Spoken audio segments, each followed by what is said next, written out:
દોડા દોડા ભાગા ભાગા સા, દોડા દોડા ભાગા ભાગા સા. અરે અરે અરે આ ઊંધી ગાડી કેમ ચાલે છે રિવર્સમાં આટલી બધી? એમ જ ટાઈમ પાસ.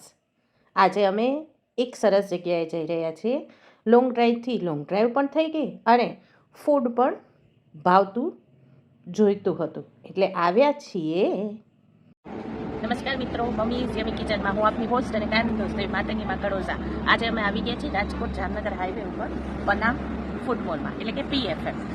આની પહેલાં પણ હું એક વખત આવી ચૂકી છું. ત્યારે મને એમ હતું કે આ જગ્યાને આપ લોકો સુધી પહોંચાડું, કારણ કે મને એનું ફૂડ બહુ ગમ્યું હતું. એમ્બિયન્સ પણ સરસ છે, બહુ સરસ અને શાંત જગ્યા છે. આવવા જેવું છે કે નહીં એ તો ફૂડ ખાઈને ખબર પડશે. સિઝલર ખાવા આવ્યા છીએ એટલે ચોક્કસથી હું તમને કહીશ કે કેવું છે. બાકી અંદર સાઇઝ 0 છે, ટી પોસ્ટ છે, ઢોસા હબ છે, એ તો છે જ, એટલે એ તો બધું બ્રાન્ડેડ છે, એમાં તો તમને કંઈ તકલીફ થવાની જ નથી. પણ અમે રેસ્ટોરન્ટમાં જમવાના છીએ તો ચોક્કસથી આગળ કહીશ. સિઝલર ખાવું હતું અને રાજકોટમાં અમદાવાદ જેવું સિઝલર ગોતવું એટલે બહુ અઘરું છે. નામ મોટી મોટી હોટલોના હોય પણ એના દર્શન સિઝલરમાં કાંઈ જ ગતાગમ એ લોકોને પડતી નથી. પરંતુ મને થયું કે લાવો સોશિયલ મીડિયા એડિક્ટ છું જ તો ફેસબુકમાં મૂકું. તો ફેસબુકમાં ઘણા બધા સજેશન આવ્યા છે કે આવતા આખા વર્ષમાં અલગ અલગ જગ્યાએ હું સિઝલર ખાવા જઈ શકીશ.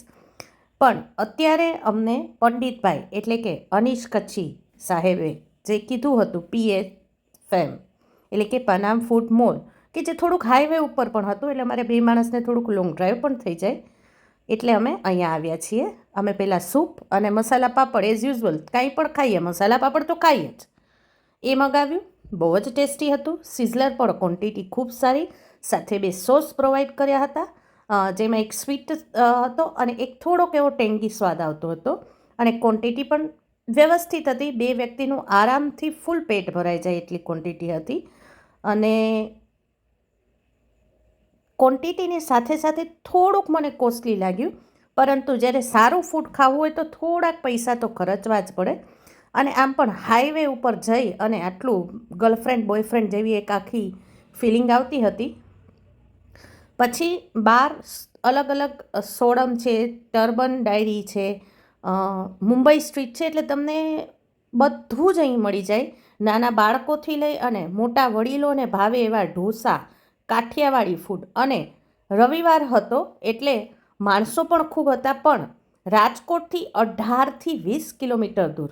ખાસ આ વાંચી લેજો, ગર્લફ્રેન્ડ ફ્રેન્ડલી, એટલે હાઈવેમાં મસ્ત રોમેન્ટિક ગીતો સાંભળતા સાંભળતા રોમાન્સ કરતાં કરતાં પહોંચી જજો અને મજા લેજો સરસ એવા ફૂડની. અને સાથે સાથે સરસ એમ્બિયન્સ છે. વાતાવરણ અત્યારે ચોમાસામાં ખૂબ સરસ છે તો જઈ શકશો. માણસો ખૂબ હતા એટલે થોડુંક દૂર જઈ અને વેઇટિંગ, રવિવારે વેઇટિંગ બધે મળતું હોય છે, તો વેઇટિંગથી ભાગવું હોય તો ગાડી હોય 4 વ્હીલર તો ચોક્કસથી આ જગ્યાનો લાવો લેવા જેવો છે. ફૂડ ટેસ્ટી હતું. સિઝલર મને સારું લાગ્યું.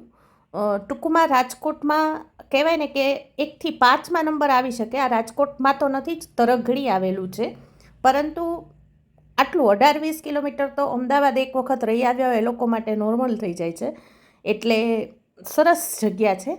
ચોક્કસથી ફ્રેન્ડ્સ સાથે જઈ શકો અને આઉટિંગનું આઉટિંગ થઈ જાય અને સારું ફૂડ પણ મળે. હવે અમે પાછા ઘર તરફ જઈ રહ્યા છીએ. જોઈ શકો છો રસ્તો, જે મસ્ત રસ્તો છે એ મારે ખાસ તમને બતાવતો. આ નવો 150 ફૂટ જે અટલ સરોવરની આજુબાજુની જગ્યા છે. આ જગ્યા રાજકોટનું નવું આકર્ષણ છે.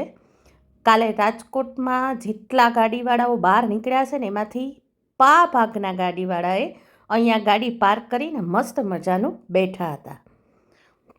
અટલ સરોવર પણ જવાનું બાકી છે. ત્યાં જઈશ ત્યારે પણ ચોક્કસ તમને વિડીયો કરીને બતાવીશ કે શું શું છે. અત્યારે બહારથી જોઈ લો, મસ્ત કલરફુલ ચકરડી છે, ફુવારા થાય છે એટલે મ્યુઝિકલ ફુવારા હશે. અને રોડ, આટલો વરસાદ પડ્યો પણ રોડમાં એક પણ ખાડો છે નહીં. એટલે આ રોડ જેમણે બનાવ્યો છે એને આખા ગુજરાતના રોડ બનાવવાનો કોન્ટ્રાક્ટ આપી જ દેવો જોઈએ. મસ્ત જગ્યા છે. આ જગ્યાએ પણ મસ્ત બેસી શકાય એવું છે. બોલવા દો ને તો હું તો ખૂબ બોલી દઉં છું, પરંતુ તમે લોકો સબસ્ક્રાઈબ કરો છો ચેનલને પણ લાઈક નથી કરતા. કોમેન્ટમાં એક ખાલી લવ યુ લખી દો ને, એમાંય વાંધો નથી. હું તમને બધાને ખૂબ પ્રેમ કરું છું તો ચોક્કસથી કોમેન્ટ કરજો, શેર કરજો અને સબસ્ક્રાઈબ